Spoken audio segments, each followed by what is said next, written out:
I'm just gonna ease out down through here.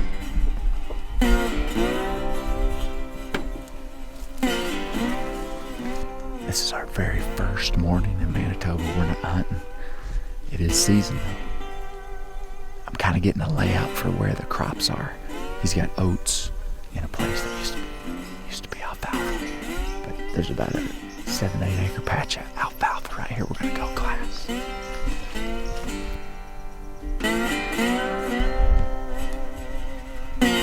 There's a shooter buck within bow range. I'm dead serious. He never saw me. Let's get out.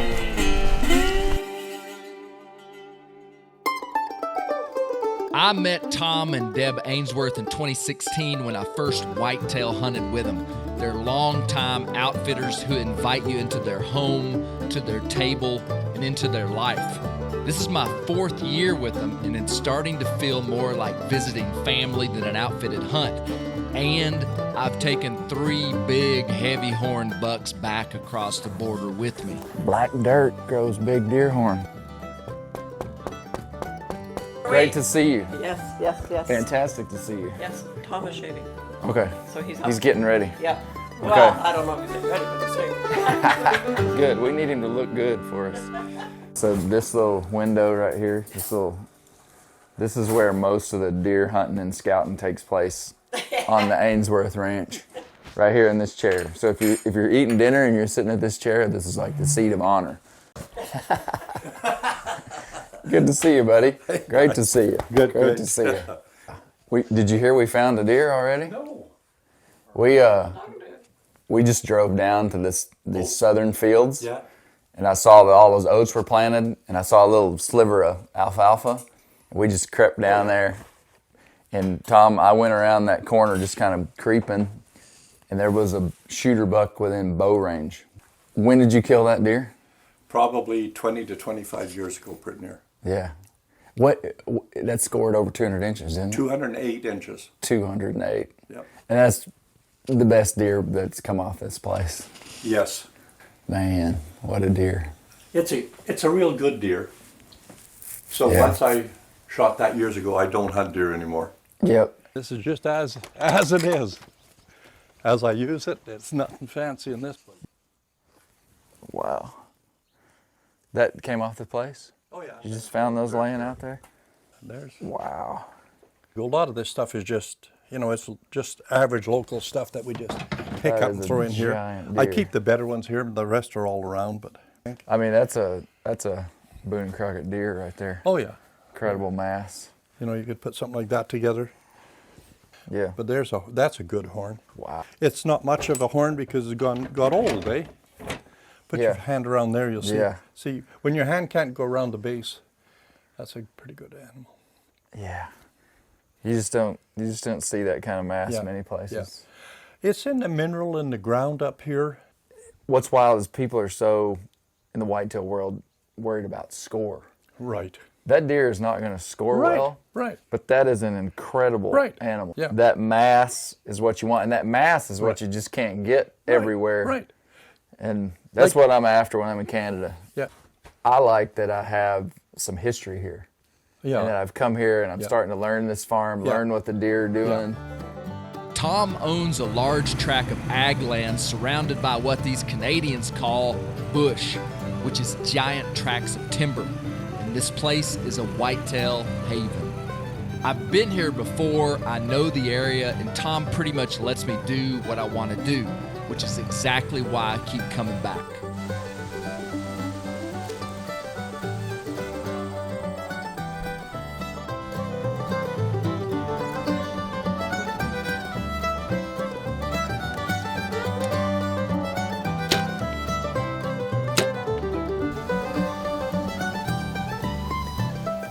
First hunt of the year, it's always kind of weird to me because we think about it all year long and you think about hunting and being in a stand. And then when you're actually here, it's kind of hard to believe that you're here and you're a little rusty. And it takes me 2 hunts to get ridiculously excited.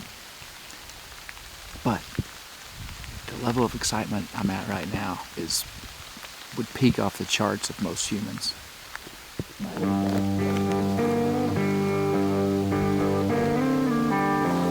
Shooter buck with. We've been out here about an hour. I've got a nice buck about 250 yards down here.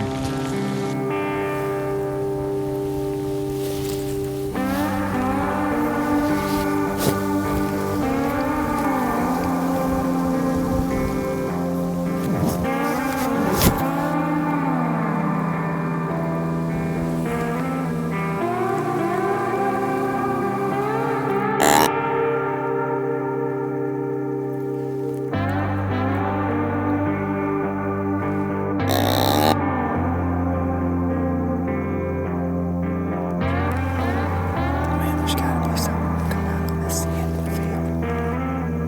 Yeah, 5x5. When they look that big from that far in Canada, they're really big. No doubt. Yeah, that's what we're after. I'd be shocked if he made it over here before dark.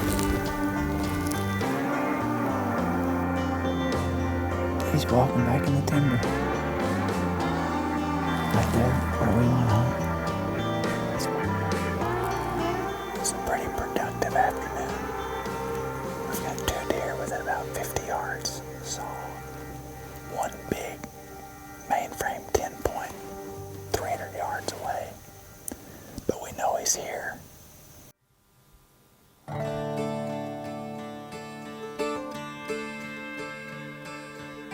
It's our first morning in Manitoba, second day of the hunt. We're in a exit route from these fields. It's kind of one of these hit and miss deals. They're gonna come funneling by us or they're not. We've already seen some bucks, half a mile away. We also saw a bear. There's a bear out in these oats. So we're gonna sit here for a couple hours this morning. It's about 60 degrees. That's what I love about Manitoba, man. We just spotted a big bear out in this oats and some big bucks. They're a long ways away though.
I hope I don't regret that.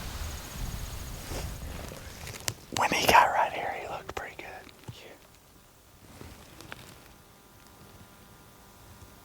I mean, we just saw a 150-inch deer that we're trying to make a play on. That's the hard part.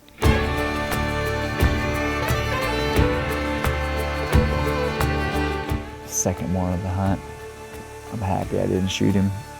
Cool encounter. The plan worked perfectly, which is pretty cool. We're gonna play real conservatively for the next 2 days probably on this big deer that we're hunting. So, planning a new move for this afternoon. And eventually we're gonna bear hunt somewhere. Not sure when.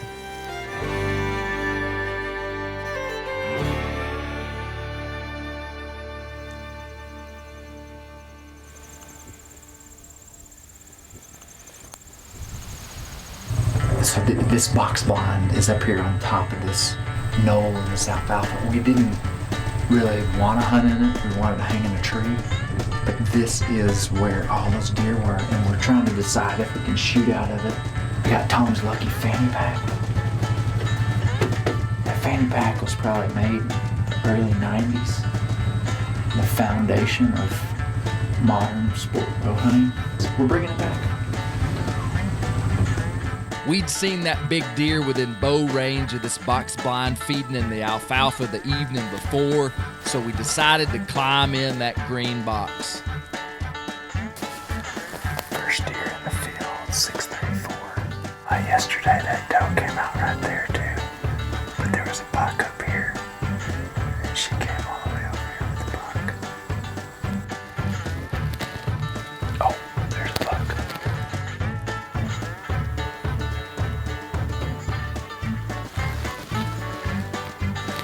Nice 8-point. Same one we saw last night.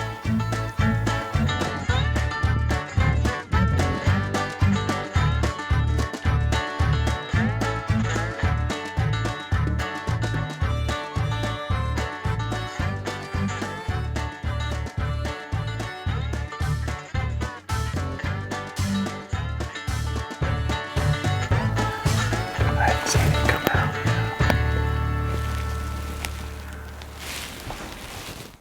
It was starting to get dark, and all the way across these oats, Tom. Yep. That big deer, 150-inch deer, came and walked right past our island stand. Where we were sitting yesterday, he was within 10 yards of it. We're in the game. Yeah, In the game.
Whitetail. Golly. Cannot believe it. 25 yards broadside. He ran 60 yards. He's in the field. And then suddenly things changed. Cannot believe that. Man. Crack of dawn.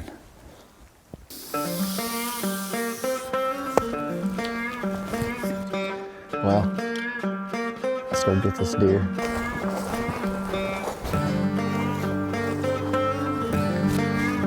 Oh, looky there. Oh, man. Oh, yeah.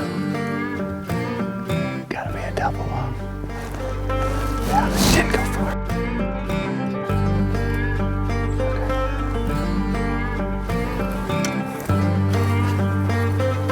Oh, he's right there. He's right there. This was a humbling experience. These Canadian whitetails are so different than Arkansas deer in body size. I just got fooled. I shot the wrong deer. I thought I had arrowed a mature 150 class buck, and instead I killed a young buck, even smaller than the one I'd passed the day before at 10 yards. I was pumped for the meat, but I'd be lying if I didn't admit that I was disappointed.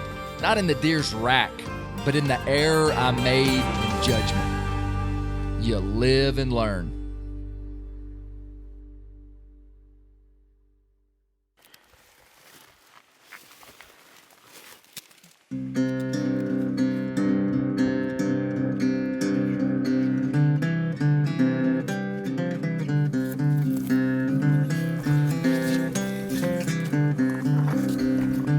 Just over it to that ball joint. Good. So it's gonna have some air.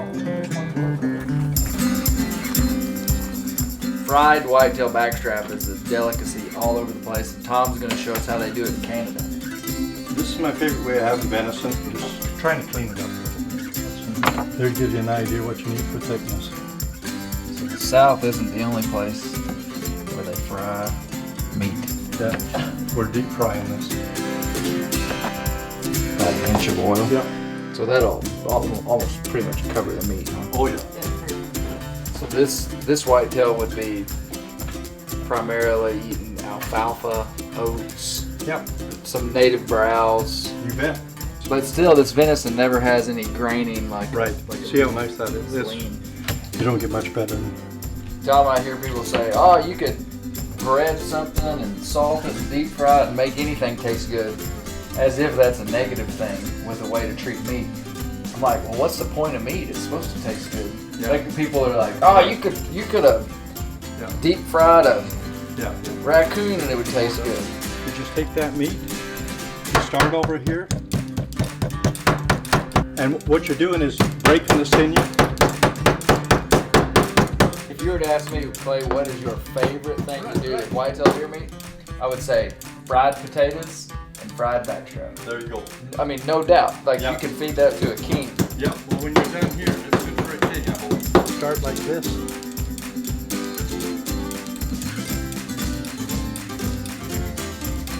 You go into the flour first, go into the egg and milk, you go back into the flour. She's ready. Oh, yeah.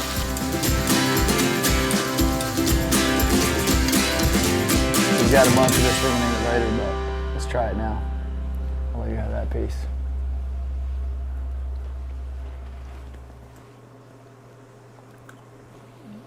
That's Incredible. It's like candy, man. Mm-hmm. It's so tender and Seasoning's great. Garlic, salt and pepper, Lowry seasoning. I like a nice batter. Some people don't like a big batter, but I love a big batter. Crispy batter. that's pretty good, I think. Yeah, Fit for a king. fit for a king.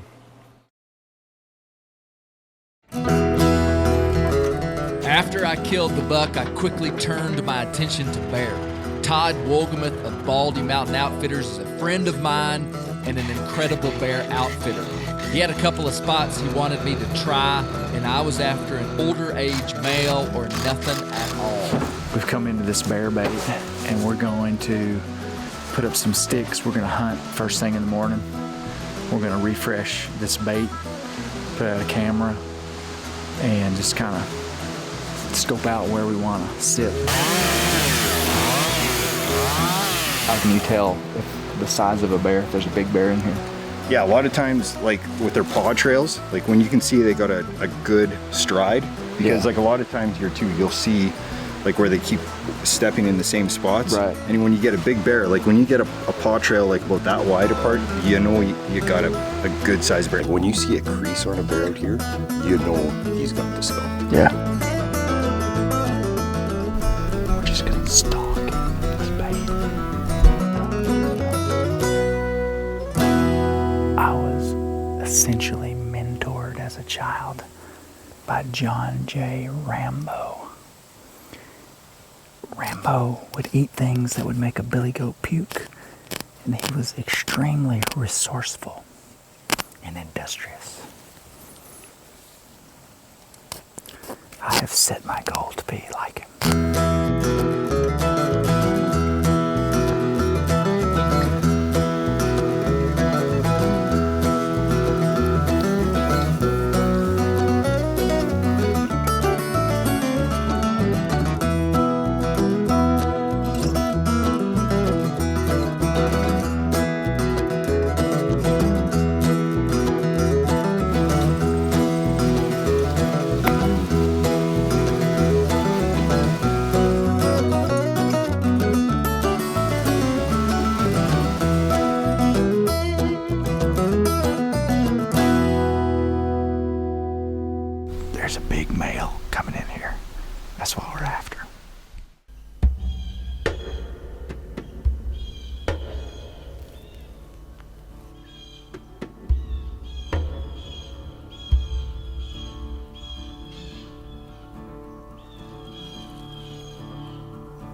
This was a big bear. I guessed him in the 400-pound range, but he was unusually wary. I actually spooked him when my arrow rest squeaked. The bear left out without offering a shot.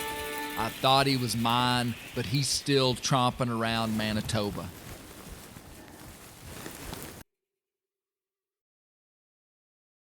I absolutely love Manitoba. It's a whitetail and black bear paradise, and I've hunted up here enough that I'm beginning to build a bond with the land, a connection to place, which is important to me, and as important is the bond with the people. I headed back to Arkansas with the meat of a fine Canadian ag-fed buck, a small set of deer antlers, and a grin.